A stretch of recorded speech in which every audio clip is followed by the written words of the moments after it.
Well, Cristiano Ronaldo and Portugal finally opened the World Cup campaign up against Ghana, the Black Stars. You know, I wildly had them going through out of this group. I love me some Ghana. I know Nedum being, Nigerian, he's still a bit salty about how they got here, but let's put that aside.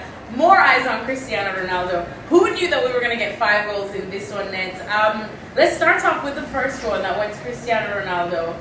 And it was a penalty, and a controversial penalty at that. What was your take on it? Well, some people think it's not controversial, but as you saw it real time, it looked like something quite heavy had happened. But you look back at the video, and there's very little contact. I think given other decisions that have happened in the tournament, you're kind of surprised that one's given. But at the end of the day, they looked at it, they said that was enough, and he stepped up, and to be fair, he put the penalty away really well. And you mentioned the 5 goals. All 5 in the second half. So that was something which we probably did expect, but it was 0-0 at half time. Because in the first half, I know you were looking at it, obviously Portugal had their chances, but Ghana were just definitely failing to impress in that first half, right? Yeah, so Ghana for me, they're a solid side, but you never really feel really confident they're going to score tons of goals. Like, they do have good attacking power, with Naki Williams and stuff like that, but it just feels like something was missing. They weren't really connecting that much. Kudu played well, but at the end of the day, they were there, but it didn't feel like you backed them to win it.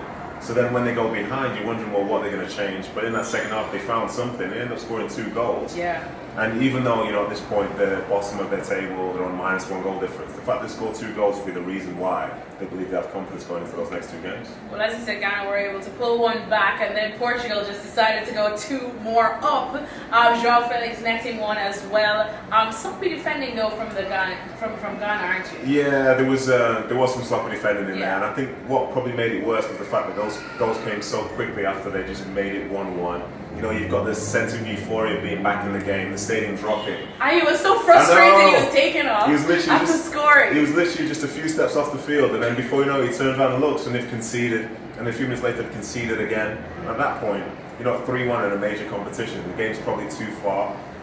But to be fair to them, they kept on fighting. It wasn't necessarily their best performance, but Portugal know they were in a game there come the end, and there's something that happened towards the end, which I'm sure we'll get into. I know, like I said, we got a nice hefty 9 minutes of added time. Oh my days! And then Iñaki Williams, my boy, what a massive chance to pull 1 back. Some people probably thought it would have been karmic, basically, because of the controversial circumstances that Portugal were awarded that first penalty. But just break it down, guys. What do you think? Was it nerves that got to him? Excitement? It's really tough. I think when you see somebody slip, it's not necessarily a nerves thing. It might just be a footwear thing. It might just be the field.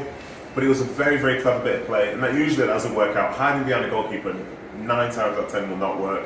But then when you see it work, it's like, oh, here's your big chance. And in the way that the game was being shown, we just saw him on the floor trying to kick the ball. We didn't know how it happened. So everyone's like, oh, what happened? What happened? You see the replay, and you're like, he's so unlucky.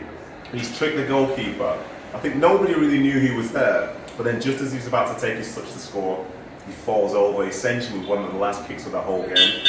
That's going to be painful for him, but at the end of the day, it just shows that Ghana are going to be a dangerous side going forward because they're doing things maybe a bit differently to what we expect. And sparing a final thought for Portugal there. If you're Portugal and Cristiano Ronaldo watching on that bench too, what are you thinking for your goalkeeper? What are you saying to him? Because they all ran to him after once it was full-time whistle. I'm sort of thinking, well, what do you say? Do you say, we got lucky, or it's like, oh, maybe check your shoulder next time. But the fact is, it's a World Cup, it's 3 points on the board. And we've probably seen 3 or 4 teams with the same sort of calibre as Portugal who can only dream of having that many points at this stage. So it's a positive. They've won, they scored 3 goals, the captain scored, on they go.